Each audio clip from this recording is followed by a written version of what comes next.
Esselamu Aleyküm ve Rahmetullahi ve Berekatuhu. Sahihul Cami'de hadis var. Peygamber sallallahu aleyhi ve sellem buyurur ki, Adem övladının ettiği işlerin içinde namazı, insanların arasını düzeltmesi ve güzel əxlaqı kadar əfzəl edeceği hiçbir şey yoktur.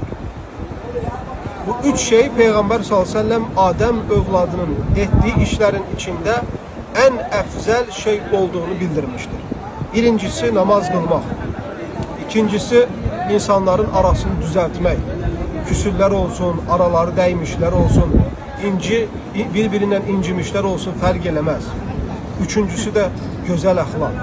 Her yerde güzel ahlaklı olmak. Sadece mescitte değil, sadece cemaatin içinde değil, sadece insanların yanında şirin görünmek için değil, her yerde, ailenin içinde, övladların içinde, valideynlerin yanında, ticarette şəriklərin yanında, bütün dostların, əqrabaların içinde, mescidde ve haricde, her yerde əxlaqlı olmak.